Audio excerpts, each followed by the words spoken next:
All right, good morning, everybody. Hello and welcome. What's up? How you doing? Hopefully you're doing well. I welcome you to a full day of gameplay streaming. Also, welcome to the weekend. Today is Friday, July 10th, 2020. I'm Darkside Phil, and I welcome you all very wholeheartedly and happily to my gameplay stream. It is time for a premiere. A new game playthrough.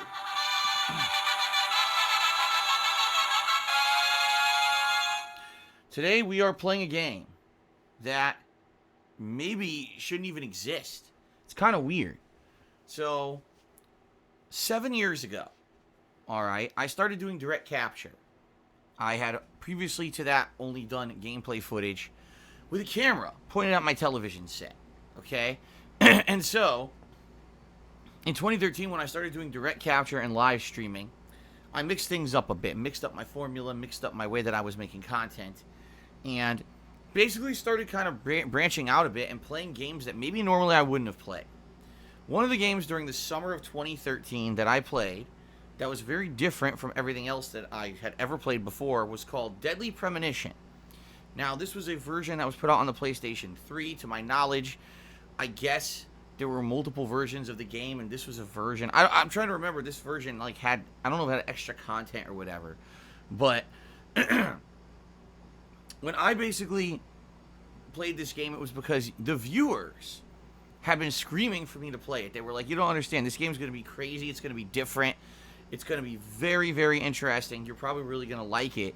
Even though the gameplay isn't the best thing ever, the game itself is so weird that it could make for a really great playthrough. Okay? So, I checked it out. And when I played this game, first of all, certainly the game did not blow me away in the graphics department nor in the gameplay department, which is pretty much what people had said. The graphics were quite bad for the PlayStation 3. A lot of low-res textures, a lot of frame rate issues. The gameplay wasn't great, although it was interesting because you had to fight a bunch of supernatural monsters. And you were constantly on the run from a killer that was trying to hunt you down, stalk you, and kill you. It was a murder mystery game. It was very interesting. In the way that it portrayed itself as an ongoing narrative, an ongoing mystery with developing characters. You're trying to investigate who in the town could be a mass murderer in a little quirky small town. You're an investigating federal agent, coming to investigate these mass murders. Well, not mass murders, but a string of murders. Serial murders is what I should say. But the game was so weird. Everyone just acted kind of weird and quirky in the game. The main character talked to himself and was talking to a character named Zach that didn't even exist. There were constant references to coffee and to other things that were just bizarre. And the game was an ongoing, thriller. It actually created some really cool memes around my content, including the fishing scene, which is a fishing minigame based on complete random chance, if you win or not. And apparently, I had more trouble with the fishing than anyone else who played the game. For whatever reason, RNG just did not favor me. And also had the whistling meme because of part of the music that was being played during the fishing scenes. So I just remember, during the course of the week that I played Deadly Premonition 1 in 2013, it was one of the weirdest weeks up to that point that I made content. It was just very odd. But it was fun as hell. The conclusion of the game is one of the weirdest fucking things ever. It's very anime-esque and very bizarre. But then I came to know this guy who made the game. His name is Swery, or Swery, I don't know how to pronounce it. That apparently that's the kind of games that he makes. He makes these really oddball games. And apparently a lot of the weirdo references that I didn't understand in the game were actually a reference to this show called Twin Peaks, which was this kind of ongoing mysterious thriller murder mystery show that had been on in the 1990s. So this actually prompted me eventually to get the Twin Peaks series and watch the entirety of it. And yeah, there were a ridiculous amount of references in the game to Twin Peaks, which I was like, wow, I didn't get those references. Another game that had referenced Twin Peaks was Adam Wake. And finally, after watching the series, I was like, okay, I get it now. It totally makes sense, all these references. So, overall, was the game one of the best games ever? Of course not. It ran like shit. The gameplay was kind of blah, but it was one of the most interesting and different video games I had ever played, and it still resonates to this day. I still remember weird moments and things that happened during the course of that playthrough. And the truth of the matter is, we don't get many kind of detective-style games with an ongoing mystery plot line. It's very rare when you get that these days, and I actually like that. I like thrillers. That's actually one of my favorite kinds of stories. So, played the game, and then Swery went on to make another game franchise, if you guys aren't aware, called D4, what is it, Deadly Dreams, or Dark Dreams Don't Die, which sadly did not go so well. So this was a series that he was supposed to make, an exclusive series for the Xbox One, and it completely just fell apart. Microsoft didn't even, promote it, and he only released one episode. It was supposed to be an episodic game, and only one episode ever released, and the whole project was canceled. Okay? Pretty messed up. So fast forward to, say, last year, and all of a sudden we get word Deadly Premonition 2 is being made, and now, unlike Dark Dreams Don't Die, which was a huge failure on the Xbox One, this one's going to be a Switch exclusive. And everyone's like, huh?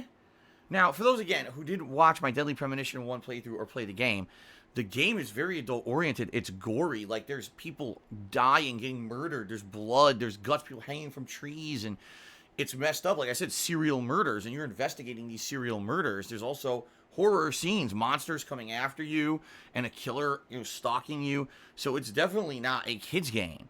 Yet this game is an exclusive on the Switch. Kind of blows my mind. What demographic were they aiming for with this game? You see, it kind of confuses me. Not family friendly,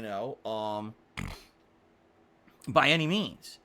So, are they really going to hit their target demographic having this game be a Switch exclusive? I have no idea. But I hope I would say I hope it does well. Sadly, I don't think it's going to, and I'll tell you why. Because the game released this past week, all the reviewers, of course, get their hands on it early as fucking usual. And basically, everyone's panned the game, saying it's one of the worst running games on the Switch. At some points, apparently, it's single-digit frame rate.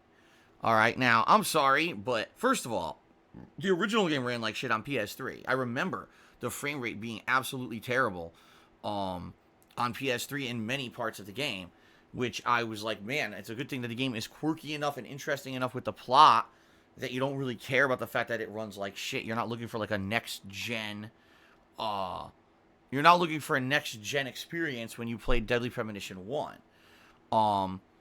But Deadly Premonition 2, apparently, being a Switch exclusive, you would have thought the game would at least have run semi-good on the Switch. Apparently not, and here's the thing. First-party Nintendo games run really well on the Switch. Let's face it, they do. You want to know why? Because they have a ginormous fucking budget because Nintendo throws a ton of money at them. Okay? This game probably didn't have a very big budget.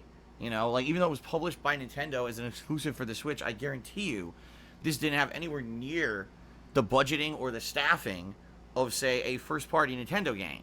So, when you're telling me you're trying to make a modernized game exclusively for the Switch without a giant amount of budget, that kind of, you put two and two together, the game probably ain't going to run very well. Alright? So, already we're hearing that the game basically runs like duties. Okay? It's gonna look visually bad. It's going to be very choppy in parts. Now, to that I say, that's unfortunate, obviously. Especially for a game if the plot is interesting and unique, but many people may not check it out because they're looking for a current-gen console experience, and if they're not going to get it with this game, they might not spend any money on it, which sucks.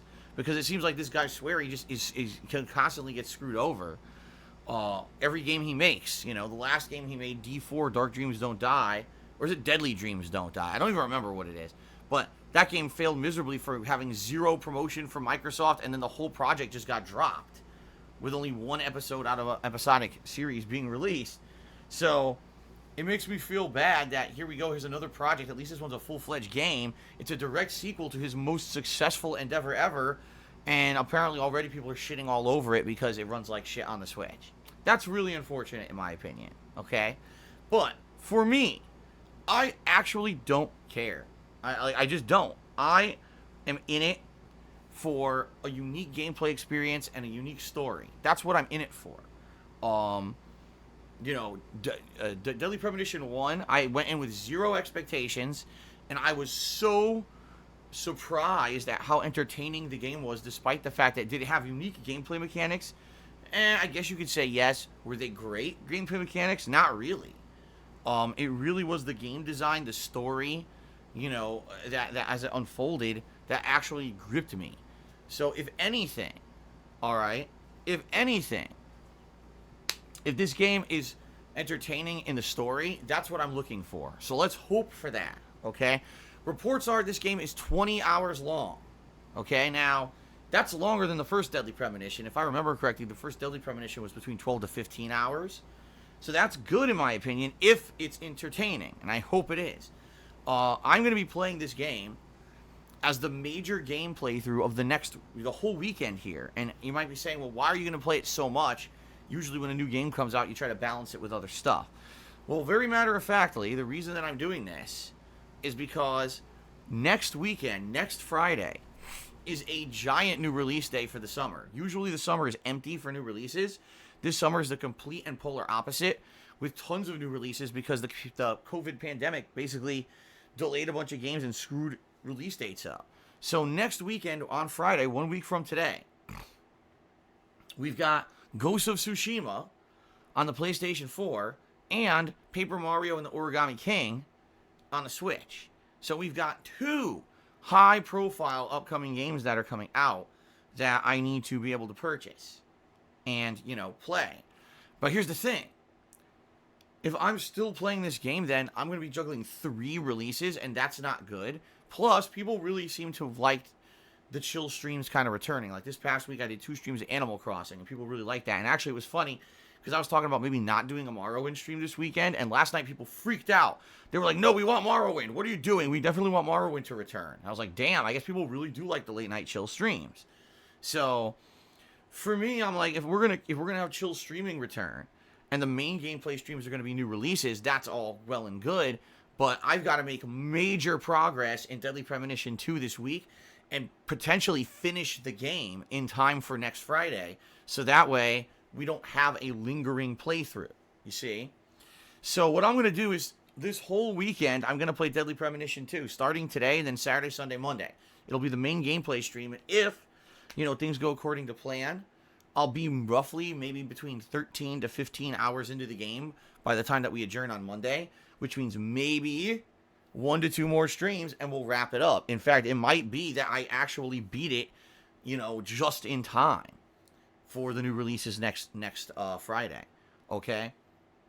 So, how's this going to work? Today, it's Deadly Premonition 2 on this main gameplay stream. Tonight, my weekly throwback Street Fighter stream where I play 2 hours of old school Street Fighter.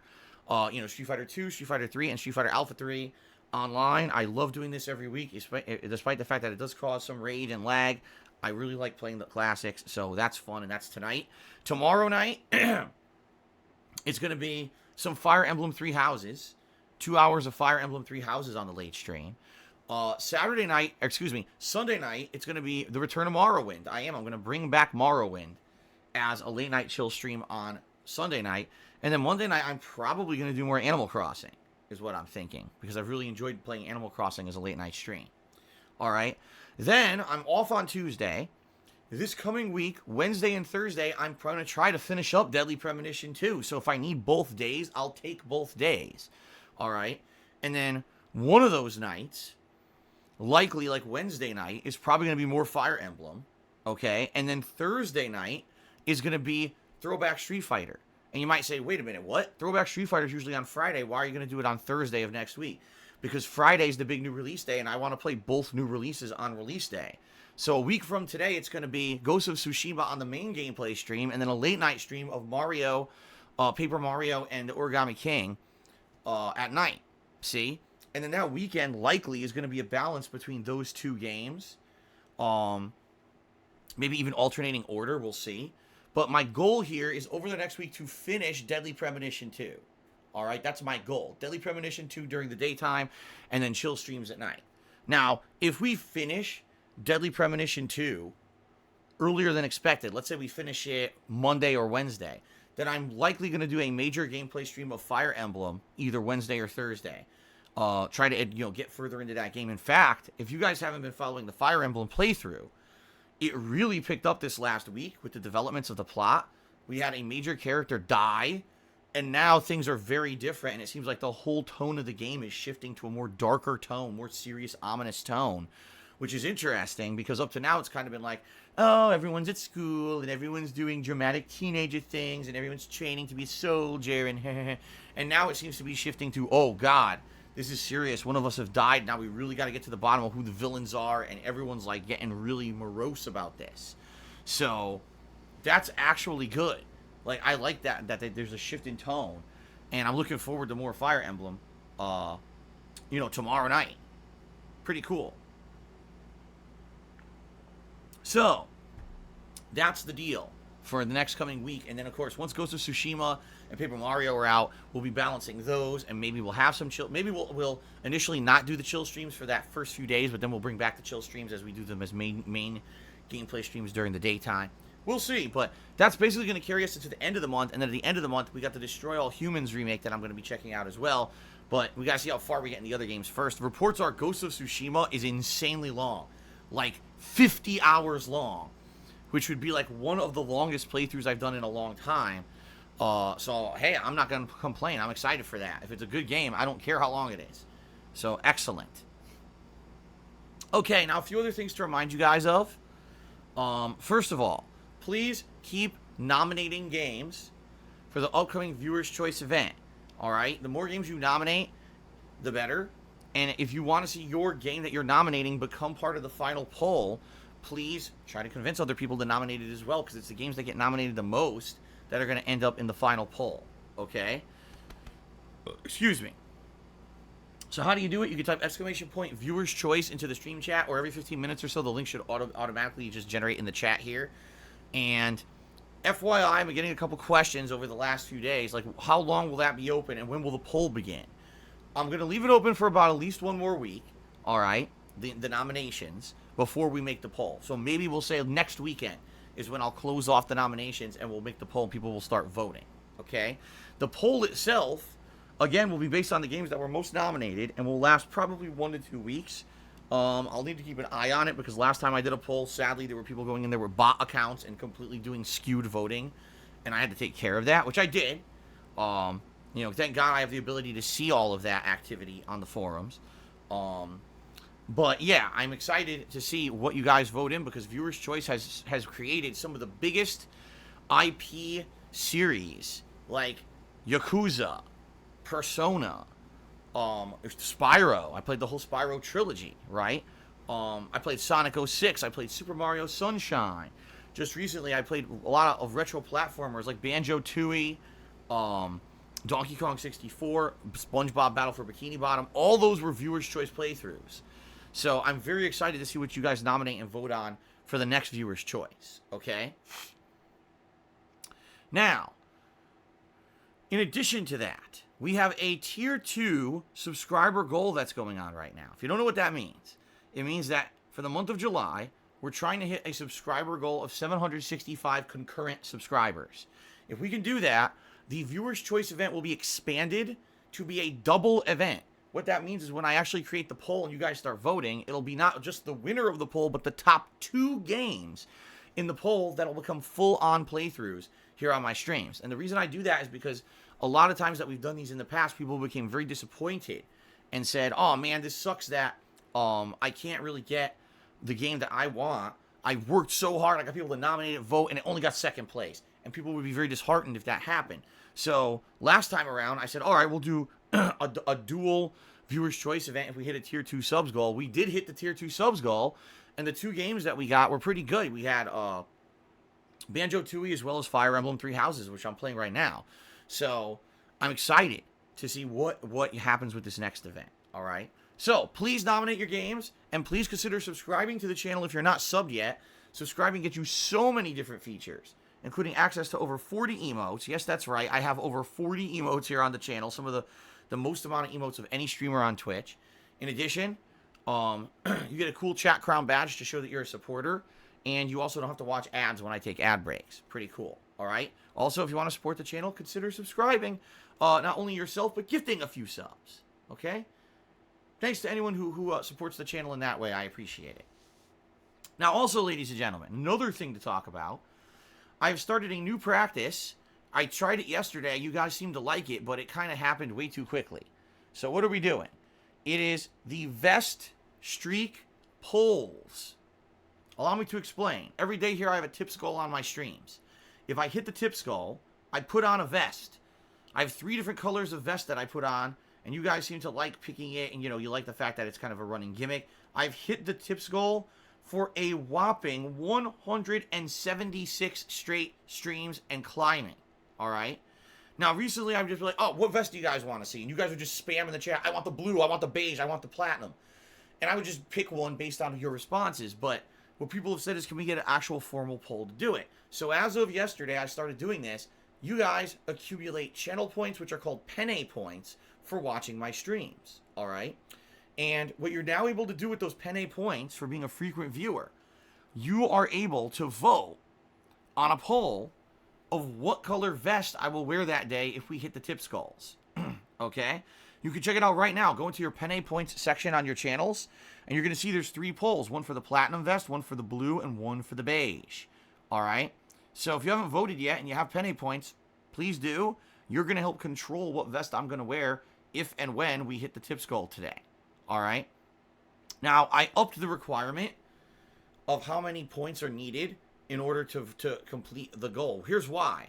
Yesterday, I think I set it for like 20,000 points, and we hit it instantly. I mentioned this poll, and immediately we hit it. And I was like, oh my God, like that was way too few then, obviously, because if we're doing it instantly, no one's even having a chance to vote, right?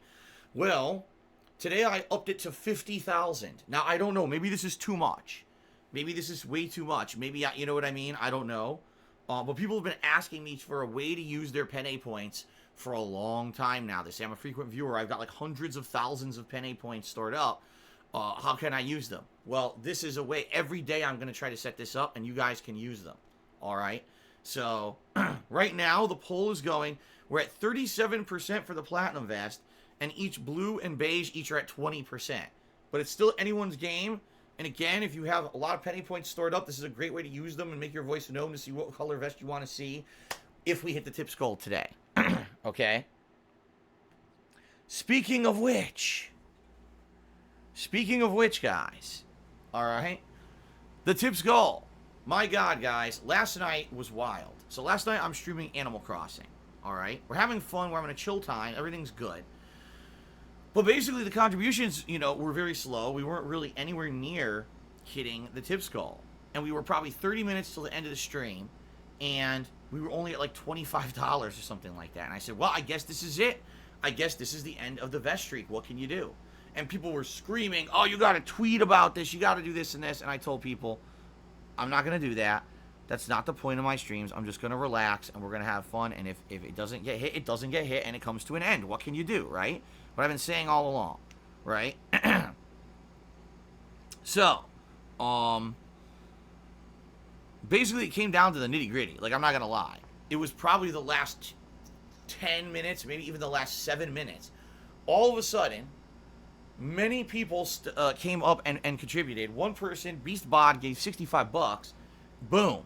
We hit the vest goal. But then another 2 people contributed, like, large tips as well. So, we ended up exceeding the goal last night at the last minute.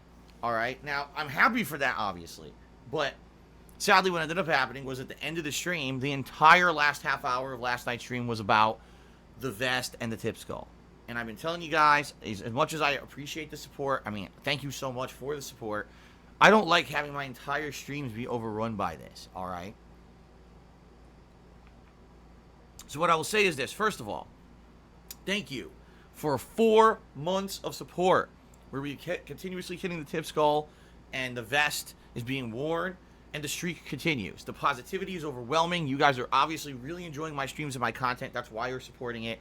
And thank you for that to anyone who has supported in any way, shape, or form. All right. Contributions on my streams are not mandatory, nor are they expected. The fact that you guys every day come by and you support this stuff is amazing. And I really do appreciate that. Okay. If you're considering contributing today via the tips goal, you're going to try to make the tips goal happen and keep the vest streak going alive. I strongly recommend, please tip sooner rather than later. Because if you wait till the last minute, does it build up drama and suspense? Of course it does. But at the same time, the entirety of my stream ends up being people talking about the vest and the tips goal. And especially a game like today. This is going to be a game I get a feeling is going to be a very interesting plot with weirdo characters and funny stuff going on. I want to get immersed and focus on the game. I don't want to constantly be pulled out of this to say, oh, what's going on with the vest goal? The vest goal, vest, tips. You know, I don't want it to be like that. I can't really do much about it if that's what it becomes in the last hour and a half hour of the stream. You know, I don't have control over that. It really is where my viewers are going to talk about, because if it's all about that and we're not hitting it, you know, let's face it, 176 straight streams, 4 months of this amount of support is insanely positive and outstanding. And of course, people are going to be very, very disappointed and sad when it finally ends. It is going to end. I'm just going to make this abundantly clear. It's going to end. I would even say I really feel it's going to end sooner rather than later. I thought it was over last night. It was 7 minutes to go, and we weren't even close to the goal. I thought that was it. And then somehow it got pulled out of the fire. You know, I don't know. I seriously have no idea how this is continuing. I just don't. I have no idea. But, man, you know, thank you for that support. And if it ends today, that's okay. Please don't make the entirety of my stream about it. I'm going to say this up front. Please, guys, don't make the entirety of this stream about it. I understand it's important to you. I understand that it's been one of the biggest, coolest, most positive things that's happened on my streams in a long time. That doesn't mean that it's what we're doing here. We're here to have fun with games and have a good interactive stream. It's not about tips in the vest goal constantly. That's one part of my streams. Undoubtedly, this year it's been a major part of my streams. But don't make it all about that. And again, if you are considering contributing, to the stream, I would say if you could contribute sooner rather than later, that would obviously help more, because the sooner we hit the goal, number one, I'll be wearing the vest for longer. And number two, I don't have to keep talking about it because people will be constantly addressing it in stream chat. I can kind of be like, all right, we can focus on the game now. All right. Fair enough? Okay. All right, let's now get to shoutouts. Actually, wait, there's one piece of news I want to talk about. I almost forgot. Far Cry 6 has been leaked. There is a Ubisoft event that they're doing at, like, you know, this weekend on Sunday. No, I'm not covering it live. What I'm going to do is just kind of get all the information and do a recap about it, or talk about it on a pre-stream or whatever. I'm not really that super interested in all the Ubisoft shit that I need to watch their event. I'm just not going to. Usually, the Ubisoft stuff is really bad. It is. Usually, it's one of the worst things that they do at E3. There's no E3 this year. I guarantee you half this event will be garbage, and then maybe we'll have a little bit of information. But anyway, so Ubisoft has leaked Far Cry 6. It's coming out in February of next year. I think it's like February 18th or something like that. Starring the person, I forget his name. It's like Gustavio Esposito or something. I apologize, I don't actually know the actor's name. The person who played Mr. Fring on Breaking Bad. He was the guy who ran Los Pollos Hermanos as a front for a meth lab in, you know, the town where Walter White, you know, lived. So he is the main villain of Far Cry 6. Giancarlo Esposito is his name. Thank you. I had no idea what the hell his name was. But yeah, he's a good actor. He did a really good job playing the villain, you know, in Breaking Bad. And so I'm actually excited to see him in a video game. I get the feeling he's going to be quite good as a part of this game. So yeah, it comes out in February, and he will be the main villain character. And I'm excited. We haven't seen a numbered Far Cry in quite some time. It's been a couple years now. We did have a stupid expansion for one last year that was a waste of everyone's time. So let's see what happens. Hopefully it's good. Okay. All right, that's literally the only gaming news I have to talk about today. So, all right, let's now move on and let's do shout-outs. Okay. So, overnight we had a sub from Kinbata. Thank you, Kinbata, for the subscription. I appreciate that. Golden Colts did a 50-bit cheer overnight and says, I'm looking forward to some Deadly Premonition action. Thank you, Golden Colts. Then he cheered again. He said, fuck, in the coffee. I knew I could count on it, Zach. Never fails. Yeah, that's a quote from the original Deadly Premonition because coffee is a major part of the game. As silly as that sounds. You're going to see, hopefully it is. I'm hoping it's like the same style of game, the same characters. I have no idea, but I hope so. We're going to find out in a minute here. Hidden Chakra did a 100-bit cheer, and that's the biggest cheer so far this morning. Thank you, Hidden Chakra. Get you up on the leaderboard there. Last Rambo cheered. He says, don't worry, the developers of Deadly Premonition 2 have confirmed on Twitter they're going to do an update patch that will fix this game. Yeah, but how much do you want to bet? How much do you want to bet that by the time they update it and get that patch out on the Switch, I'll probably have already beaten it? Because like I said, I need to really focus in on this game this weekend and this coming weekend. Beat this game before the new release is next Friday. So this is like my focus every day. And I haven't actually hardcore focused on a game like this in a while. I guess The Last of Us Part 2, that first weekend I did, and played it like 4 straight days. But I have to play this basically until completion. So it's a major focus for me, and I'm curious how it's going to go. I hope the game is good. But I almost guarantee you I'm going to beat the game before the patch comes out. So we're just going to have to put up with the bad frame rate and whatever. Shout out to 007 Blaine, who has resubscribed for 44 months in a row. Blaine, a very long-time viewer and fan of myself and my content, my streams. He was the original person who got me into got me into playing the Persona series. He was the one who made Persona 4 a suggestion years and years ago. And I ended up then playing Persona 4, Persona 3, Persona 5 as a result of that. So it's good to see you, Blaine. I hope you're doing well, and I thank you very much for your ongoing support and viewership. Thanks a lot, man. Only Iced Coffee gifted a subscription to Hermione. So congratulations to Hermione. I don't know why I say it like that. But thanks to Only Iced Coffee for the support. River City Chosen One. Resubscribe for a year. Thank you, River City Chosen One, for a 1 year of support.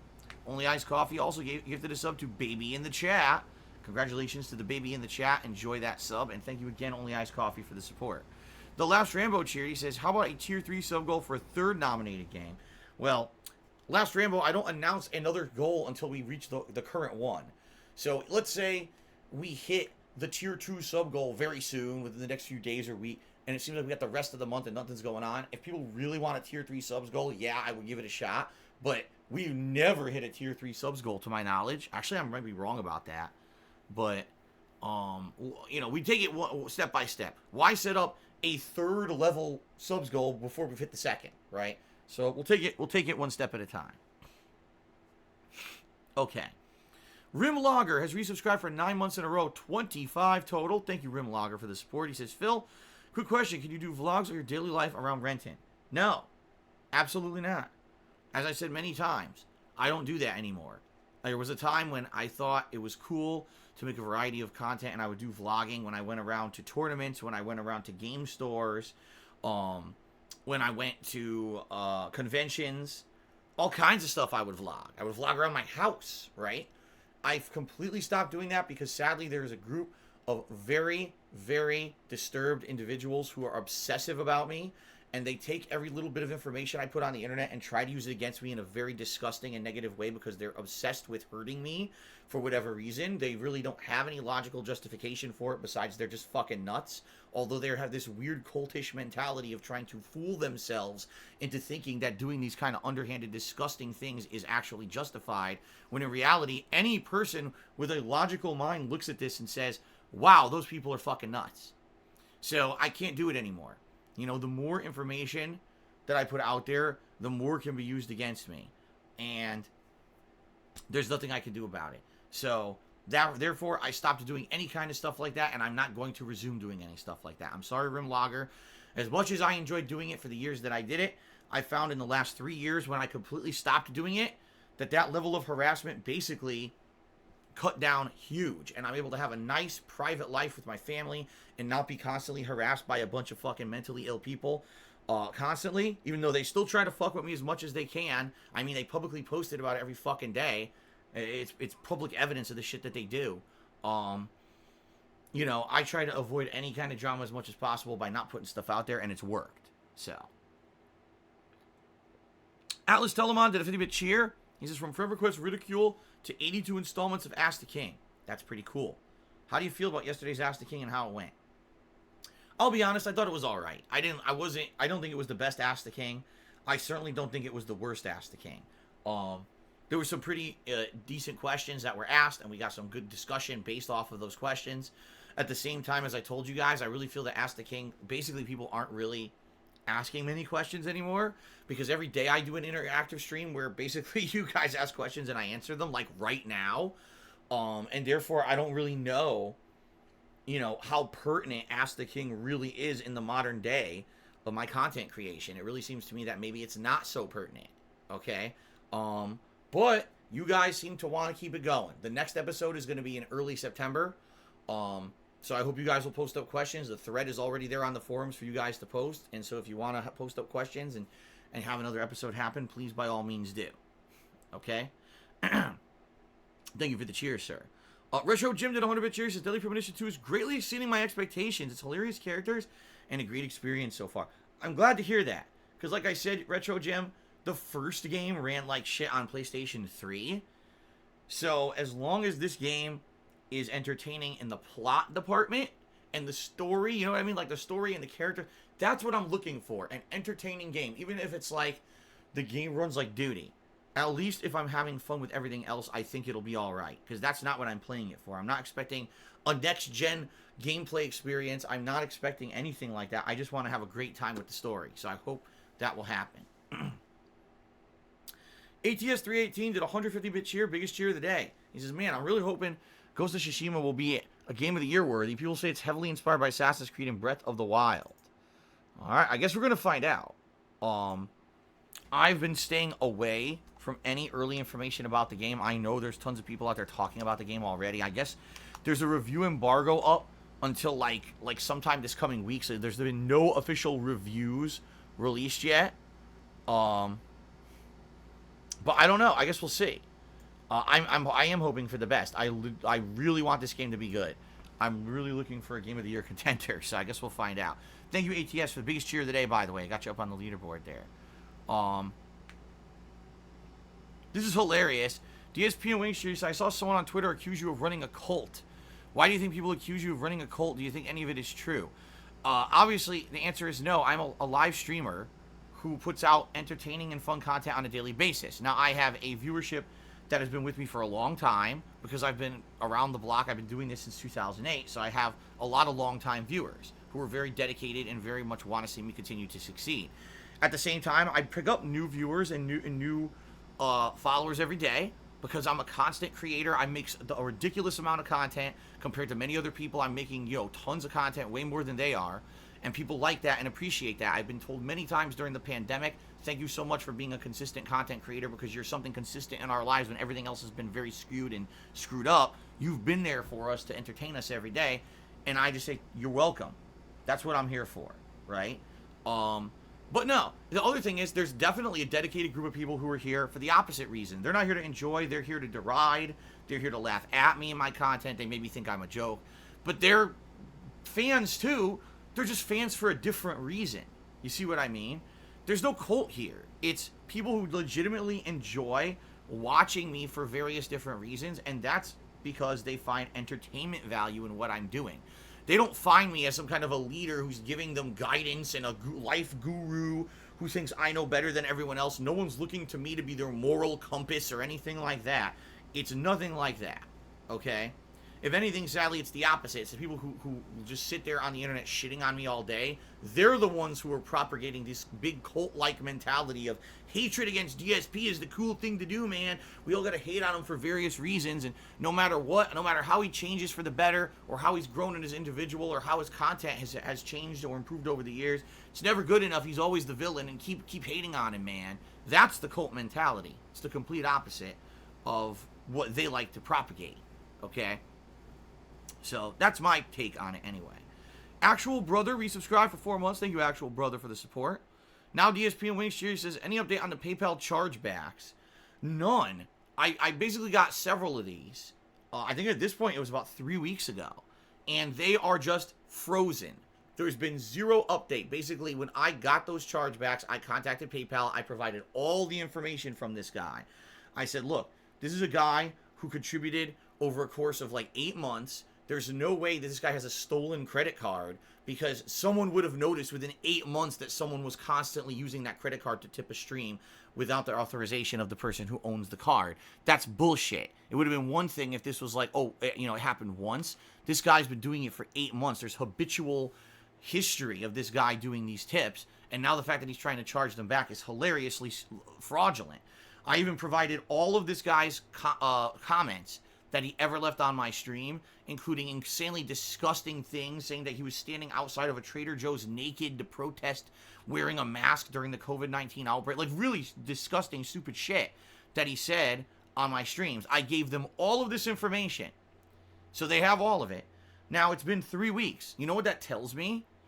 It's being treated incredibly seriously. This is not like, oh, you know, they glossed it over and they're just going to close the case. They're probably working with the credit card company to actually investigate this individual. So this guy thought he was going to get away with hundreds of dollars in chargebacks, and instead he's actually getting researched by the company. I wouldn't be surprised if not only this guy finds himself with his whole credit card account canceled, but may even be finding some legal ramifications for blatantly lying and committing fraud. So that's his own fault for being a complete fucking moron and trying to break the law. But yeah, there's zero update.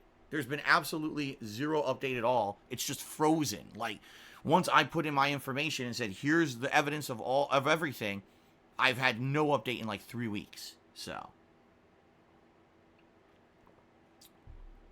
okay.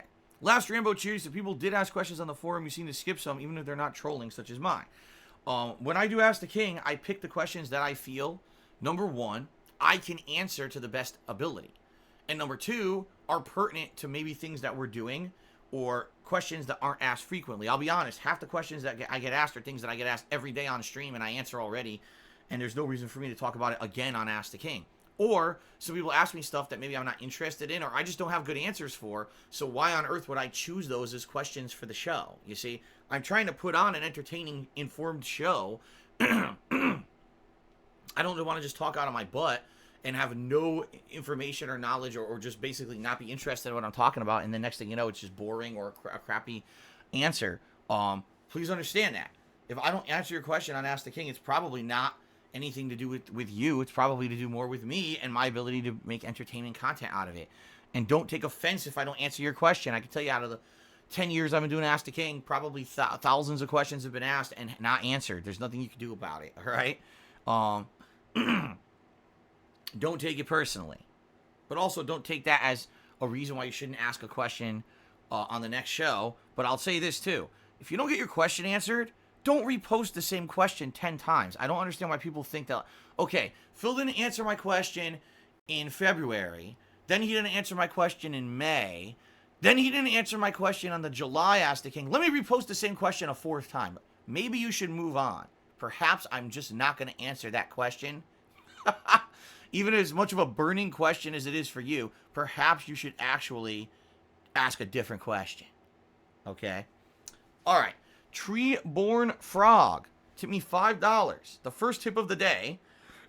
Excuse me. Thank you, Treeborn Frog. He says, the problem with me is when I play a game, I get easily distracted every 15 minutes. I'll go to my phone. I'll look at some bullshit. What makes you keep still focused and not get distracted with your playthroughs? I mean, I'll be honest here. If I'm looking at my phone and stuff, more than likely it's because the game's not good or not. It's not exciting or riveting to me. You know what I mean? Like, it sounds to me like you're not playing a game that's very exciting to you.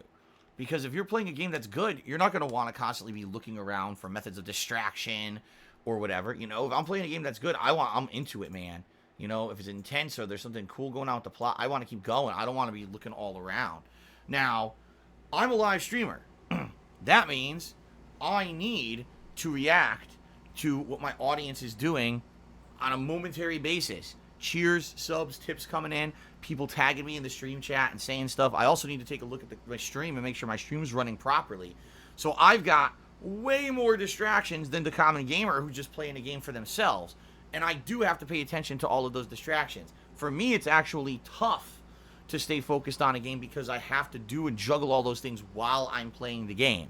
But again, if the game isn't interesting, I agree with you. Like for example, I do some chill streams, and let's face it, some of the stuff I do on these chill streams isn't the most riveting. But then I make it interactive with my audience, and that makes that stream entertaining, right?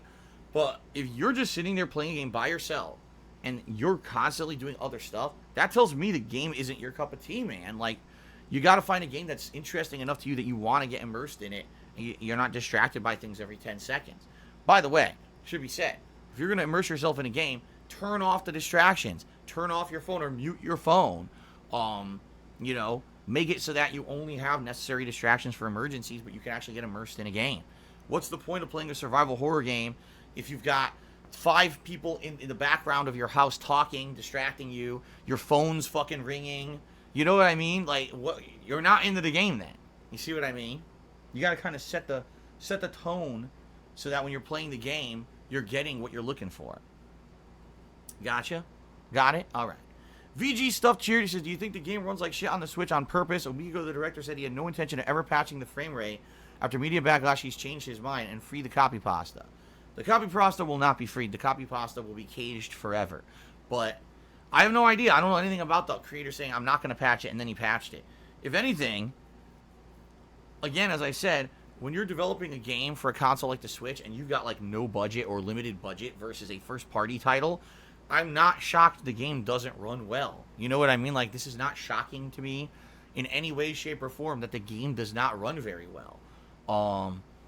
And I don't think that maybe that really wasn't a concern for him. I don't know, man. I'm not the guy. You gotta ask him, not me. But for me, the original game ran like shit on PS3, and I enjoyed the hell out of the playthrough. So, ATS318 cheered again. He says, do you foresee streaming taking over on-demand videos for video games? I mean, it kind of has. Not to say that there's not an audience for on-demand. There absolutely is. There's people out there that don't even live stream. They just do on-demand videos, and they're still popular.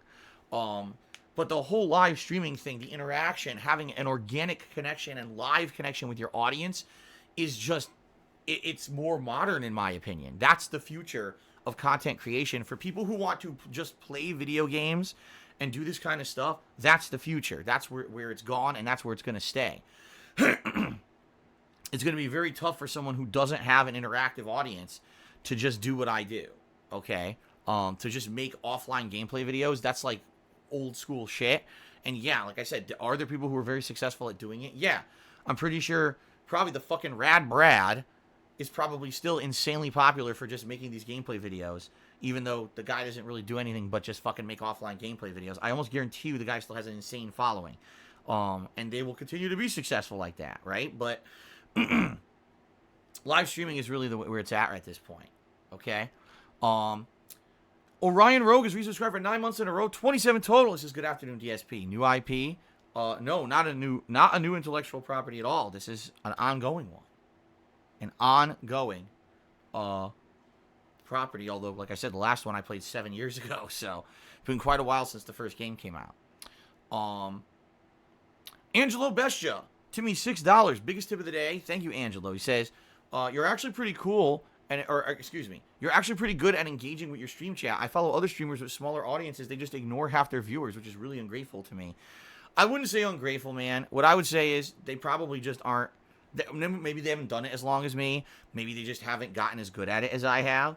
And admittedly, it took a while for me to get used to this. When I first started, I was playing Breath of the Wild, and I remember it was like crazy. I'm trying to play fucking Breath of the Wild. People were bringing up the most unrelated, nonsensical topics and expecting me to actually like talk about them. I was like, guys, I'm playing a fucking Nintendo game. I can't talk about this zany stuff you're bringing up every 5 seconds, you know?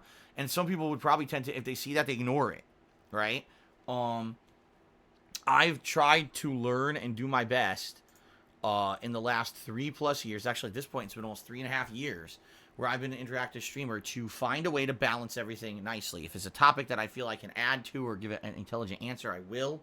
And I try to do it as on the fly as I can and not dwell too much on a topic that's going to distract us from gameplay if I'm in the middle of an interesting game. You know, it's an art. It really is. It's an art. It's work. It's not easy to be an interactive live streamer. It's not. Is it fun? Absolutely it is. But it ain't easy. It took me a while here. It took me years to get to a point where I feel comfortable really doing it, and I'm not really too worried about, you know, being able to juggle everything. I have a lot of fun with this every day, man. So thank you, Angelo, for the compliment.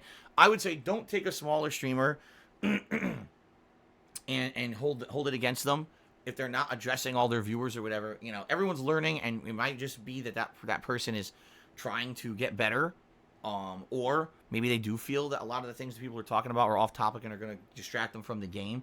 Keep in mind, I streamed from 2013 to 2017, and I ignored my audience completely. That was not good. I shouldn't have done that, but I didn't understand at that point the value the value of an interactive stream and an interactive audience. I just basically treated it as if I was sitting there alone playing those games in my room with no one watching. And that was stupid, because that was an opportunity for me to do something different, and I completely ignored it. And, you know, now I've adapted and become a very different kind of content creator, and I'm very happy. But that doesn't mean that everyone's going to be great at it, especially people who are smaller time, trying to get into it. You know, I would say cut them some slack. Okay? All right. Ladies and gentlemen, let us now give shout-outs to the top contributors of the week so far. First of all, we go through the top cheerers of the week. All right? We've got Young Kaba in 10th place. DSP and Wings tied with Timbo Slice, tied with Yoshino Lover, a triple tie for 7th place. Carlton Jr. is in tied with DSP and Wings for 6th place. Because DSP and Wings just cheered again and jumped him up a spot. Crabcock is in 5th. RPG Fan 32 is in 4th. Shadow the Hedgehog is in 3rd. Only Iced Coffee in 2nd. And in 1st place so far this week, Awesomeness Kaboom. So congratulations, everyone. Thank you for your support this week. Also, thank you to those who've gifted subscriptions to the channel this week. We've got Ultima Cloud 7, AJ the DJ 747, Mature Adult with Biz Degree, and Pizza Pasta 1980, who all gifted a single subscription. We got Shy LaButt, who gifted 6 subs, and then we've got Only Iced Coffee, who gifted a whopping 13 subscriptions. Thank you guys for that support. I appreciate that. DSP and Wings cheers. I bought stocks that were recommended to me by my favorite TikTok star. Do you have a recommendation on stocks? Yeah, stop lying about them. You didn't buy any fucking stocks. Okay. Ladies and gentlemen, I need to use the bathroom. As I've been doing pre-stream, increasingly more I've had to use it. I'm like, oh boy. So I'm going to take a few minutes here to go use the restroom. I also need to grab the Switch because I left it with my wife. She was playing some Animal Crossing this morning. But I'm going to go get it, hook it up. And when I come back in a few minutes here, it's time for the premiere of Deadly Premonition 2. Alright, so let's take a little break. I'll use the restroom. I'll grab the Switch, hook it up, and then we'll get started. I'll play you guys some music during the break. And then it's the premiere of Deadly Premonition 2. Like I said, I really hope it's as good as the first game. We're going to find out. Thanks, and I'll see you in a bit, everybody.